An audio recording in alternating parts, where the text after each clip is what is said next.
I was standing in the kitchen when the room suddenly felt too quiet, like the air had been pulled out without warning. The countertop was cold under my fingertips, the morning light harsh against the walls, and my chest tightened as I realized I was no longer safe where I was standing. My hands were shaking, but not from fear, from the shock of understanding something I had refused to see. If you're listening right now and you've ever trusted someone who slowly made you feel small, subscribe and tell me where you're watching from.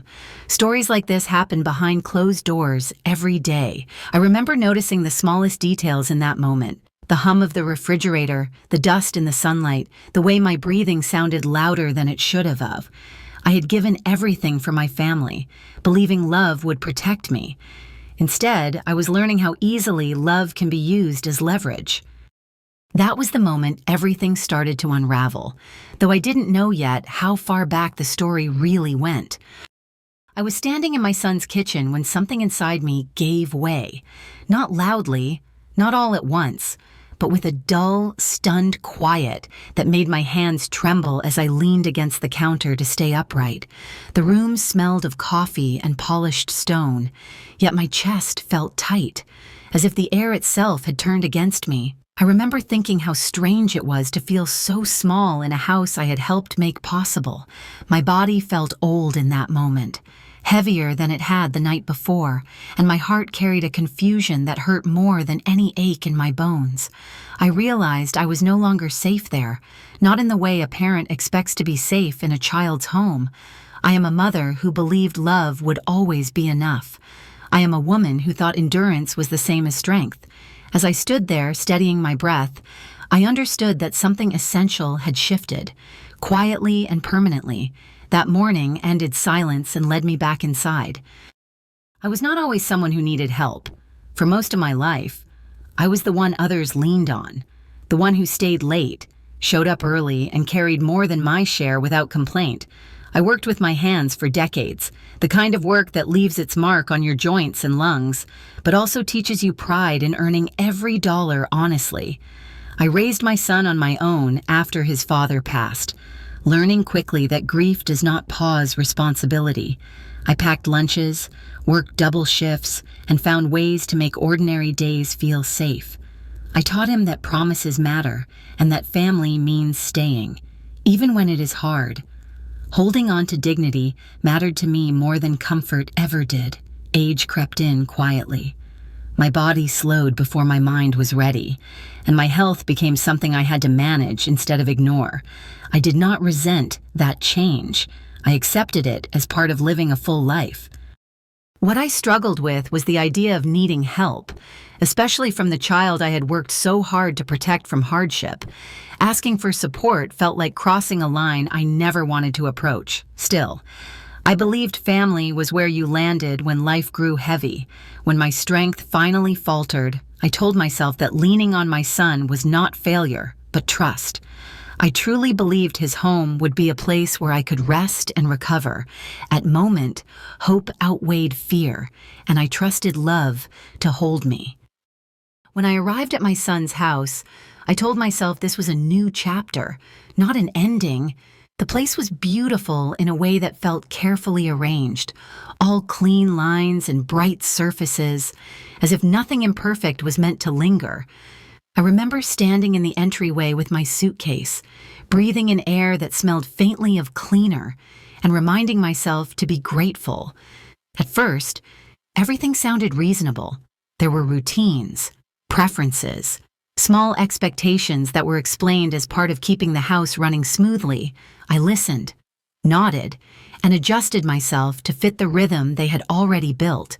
I told myself that every home had rules and that respect meant adapting quietly. The room I was given was neat and spare, more like a temporary space than a place to settle. I learned quickly which rooms were not really mine to enter and which hours were better spent upstairs, out of the way. None of it was said with cruelty. It was delivered with polite smiles and calm logic that left little room for disagreement. Money came up gently, almost apologetically. A contribution toward expenses was framed as fairness, as proof that I was not taking advantage of anyone's generosity. I agreed. even as I calculated what that would mean for my own limited income. Saying no felt ungrateful, and I was afraid of appearing difficult. I worked hard to stay pleasant, to express thanks instead of discomfort. Still, something inside me began to tighten. I noticed how often I apologized for existing in shared spaces. By the end of that first week, I no longer felt like a mother seeking refuge. I felt like a problem being managed. I told myself patience would smooth the edges, that time would soften the strain, and that love would eventually replace caution. Even as my instincts whispered that this arrangement asked me to shrink in ways I feared, I learned that dignity does not disappear all at once. It thins slowly, like fabric worn down by too many wash cycles, until one day you realize it no longer keeps you warm. Each day brought small reminders that I was out of place. I waited longer to use the kitchen, folded myself quieter into rooms, and learned how to move without leaving traces. I stopped mentioning my discomfort. If something bothered me, I told myself it was my sensitivity, my age, my failure to adapt. I learned to eat alone, to rest alone, to sit in my room listening to the house live without me. The loneliness was not loud, it was steady, settling into my bones like fatigue. I began apologizing for things that required no apology, for needing space, for taking time, for breathing too loudly. When tension filled the room, I assumed I was the cause. Even when I had said nothing at all, it felt easier to carry the blame than to risk upsetting the fragile peace. My body responded before my mind did. I grew more tired, more anxious, more aware of every movement. Sleep came lightly, as if my thoughts were always on guard. I told myself endurance was strength, that patience proved love, that my role was to be grateful no matter how small I felt. But patterns have a way of revealing themselves when excuses run out. The same discomfort kept returning, the same silences, the same careful avoidance. One evening, sitting alone with my thoughts, I felt something shift. Not anger exactly, but clarity. A quiet recognition that this was not misunderstanding or adjustment. For the first time, I wondered if what was happening deserved to be seen, remembered, and named. That thought stayed with me, steady and unsettling, as I realized I needed to pay attention. I did not know then what I would do with that awareness, only that ignoring it would cost me more than silence ever had before, and I was longer willing to keep paying. I did not wake up one morning ready to fight back. The change was quieter than that. It began when I noticed the same unease returning. No matter how carefully I behaved, I stopped asking what I had done wrong and started noticing what kept repeating.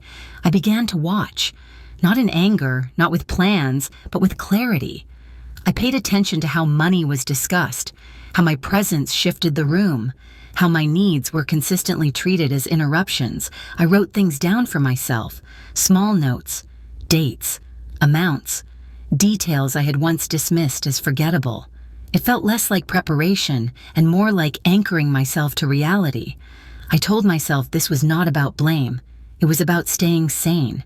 When you are made to doubt your own experience long enough, proof becomes a form of safety. I needed something solid to remind me that I was not imagining the weight pressing on my chest. The more I observed, the calmer I became. Patterns replaced confusion, facts replaced excuses. I still kept quiet, still moved carefully, but I no longer felt invisible to myself. That awareness stayed with me, but alert, as warning me change was coming. I woke that morning already tired, the kind of tired that settles deep in the chest. My breathing felt shallow, each inhale a careful negotiation. I moved slowly, telling myself it was just another day, that if I stayed quiet and cooperative, the hours would pass without friction. As the house came alive, so did the familiar tension. Sounds felt sharper. My body reacted before my thoughts could catch up. Heart beating faster, shoulders tight. I remember standing still, waiting for the discomfort to ease, hoping someone might notice without my having to ask. I needed understanding, not solutions. I needed a small kindness, the kind families give without keeping score. Instead, I felt myself shrinking. My needs becoming an inconvenience the room seemed to reject.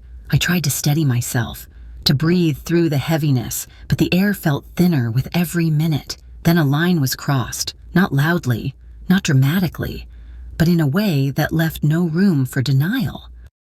The harm was sudden and undeniable, and in that instant, the last illusion I was protecting collapsed. My body reacted before emotion arrived, shock flooding my senses, leaving me cold and unsteady. After that, there was only silence. Not peace, but a hollow stillness that rang in my ears. I stood there, feeling separate from the room, from the people I had trusted, from the version of myself that still believed endurance could save me. I did not cry. I did not speak. I understood, with startling clarity, that nothing would return to what it had been. Something essential had broken. And in that quiet, I knew I would never again pretend it had not been. The weight of that realization settled heavily, marking the moment before I chose, silently, to protect myself at last without apology. I sat alone in the quiet after everything fell apart. The house had gone still, but my mind was clear in a way it had not been for months. I did not cry. The shock had already burned through me, leaving something steadier behind. I replayed what had happened, slowly, honestly, without softening the edges. There was no misunderstanding left to fix, no explanation that could make it acceptable. For the first time, I stopped asking how to endure and started asking how to leave intact. The decision did not feel dramatic. It felt necessary. I understood that loyalty to family did not require surrendering my safety or my dignity. Respect, once broken, does not quietly repair itself. I reached for my phone, not in panic, but with intention. I thought of people who knew me before this house reduced me to silence, people who would see clearly what I could not carry alone. That was the moment my silence ended. I chose myself, quietly, and began preparing careful steps forward, with patience, restraint, and a clear sense of purpose. That night passed without sleep, but not without calm. I lay awake, listening to the house settle, feeling strangely steady. The fear that once kept me silent was gone, replaced by clarity. I understood now what my silence had cost me, and I did not intend to pay that price again. I thought about all the moments I had swallowed discomfort to keep peace, how I had learned to disappear inside someone else's space, acknowledging that truth hurt, but it also freed me. I could finally see the situation without trying to protect anyone else's image. I began taking quiet steps, nothing dramatic, nothing rushed. I reached out to people I trusted, not to complain, but to be seen clearly again. I organized my thoughts, my records, the small details I had kept track of without knowing why. Each note, each memory, felt like putting myself back together piece by piece. There was no anger guiding me, no desire to punish. What I felt instead was order, purpose, a sense that I was no longer reacting, but choosing. I moved carefully, respectfully, even toward those who had not treated me the same way. That restraint mattered to me. It reminded me who I still was. By the time the sky began to lighten, I felt ready, not anxious, not vengeful, just prepared. I knew that when the morning arrived, I would no longer be alone in this. Help was coming, and with it, a shift I could finally allow myself to accept. The morning arrived quietly. Sunlight filtered through the windows, touching the counters and floors like it always had, as if nothing significant was about to happen. I moved through the house calmly, holding a certainty that surprised me. I was no longer guessing. I knew why this day mattered. When the doorbell rang, the sound was clear and steady. It did not startle me. It felt like confirmation. In that moment, I understood that I had reached the end of handling this alone. I opened the door and stepped back as help entered the space that had felt so confining for so long. Their presence was composed and professional, grounded in facts rather than emotion. They observed, they listened, they saw what I had been living with every day. No one raised their voice. No one needed to. The truth carried its own weight. As they moved through the house, reviewing details and asking questions, I felt something loosen inside my chest. The power that had pressed down on me quietly shifted away. Responsibility no longer rested on my endurance or my silence. It belonged where it always should have. I stood nearby, not as a problem to be managed, but as a person being protected. For the first time in months, I felt safe without having to explain myself. My experience was no longer invisible or minimized. It was acknowledged calmly and without debate. As the process unfolded, I realized I was already stepping away emotionally. This situation no longer defined me. Others were handling what I could not fix alone, and that was enough. I gathered my things with steady hands, understanding that the door behind me was closing for good. What waited ahead was not chaos or confrontation, but freedom, and I was ready to walk toward it. I packed only what mattered: a small bag, a few clothes, my papers, the things that still felt like mine. I moved through the house quietly, not out of fear, but because I no longer needed to announce myself. The rooms felt distant, like places I had already left. Each step toward the door felt lighter. My shoulders loosened, my breath deepened. I realized how much of my energy had gone into bracing myself, preparing for reactions that no longer concerned me. I did not look for closure in faces or explanations. I did not owe anyone a final performance. Outside, the air felt different, cleaner. I paused for a moment and allowed myself a full breath, the kind that reaches the bottom of the lungs without resistance. It surprised me how quickly relief arrived once I stopped holding on. I did not look back, not because of anger, but because I understood that leaving was the boundary. Walking away was not abandonment, it was self-preservation. As I stepped into the car, I felt something steady replace the tension I had carried for months. What waited ahead was quiet, safety, and the chance to rest without apology. Healing could begin. I arrived at my new place quietly, without ceremony, and that felt right. The space was small but open, filled with light that moved gently across the walls. When I opened a window, fresh air came in without resistance, and for the first time in a long while, my body relaxed before my thoughts did. The days that followed were simple. I learned the rhythm of mornings without tension, the comfort of resting without watching the clock. Small acts of care appeared without conditions attached: a clean blanket placed nearby, groceries chosen with consideration, space given instead of monitored. Each gesture reminded me that safety does not need rules to enforce it. My breathing steadied, my sleep deepened. The tightness I carried in my chest eased gradually, as if my body finally believed what my mind was learning. I began noticing quiet joys again: sunlight on the table, a cup of tea held with both hands, silence that felt peaceful instead of threatening. I moved through my days with a growing sense of autonomy. I chose when to rest, when to speak, when to be alone. No one kept score. No one made me feel like I needed permission to exist. This life felt unfamiliar in the best way. It was not dramatic or perfect. It was gentle and healing. I was sitting by the window one quiet afternoon when the past returned without warning. The knock was gentle, almost hesitant, and I felt a familiar tightening before I opened the door. Not fear this time, just awareness. I knew who stood there before I saw his face. He looked different, smaller somehow. The confidence that once filled rooms had thinned into something fragile. I could see regret in the way he held himself, in the weight he carried that had nothing to do with age. Consequences had reached him, and for the first time, they were not abstract. I listened calmly, without rushing to soothe or explain. I noticed how easily I could breathe while standing there, how steady my hands felt. The version of me who once would have folded inward was gone. I no longer confused responsibility with forgiveness. I understood his remorse without needing to absorb it. Accountability matters. Love does not require reopening wounds just to prove compassion. Some apologies arrive too late to rebuild trust, even when they are sincere. As he stood there, I felt no anger, only clarity. I wished him growth, not closeness.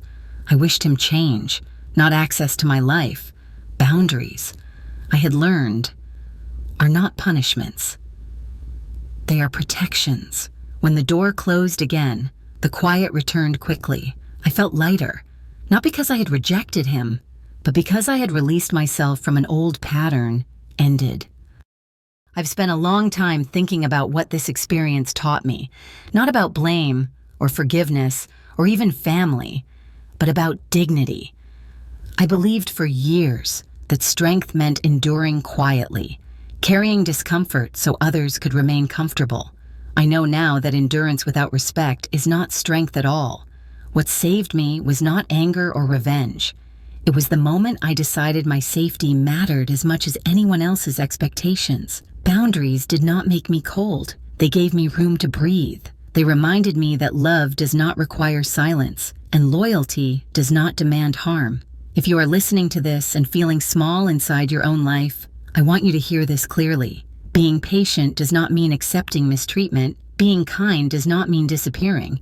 You're allowed to take up space without apology. Choosing yourself can feel frightening, especially when you have spent years putting others first. But self-respect is not selfish. It is the foundation that allows healing to begin.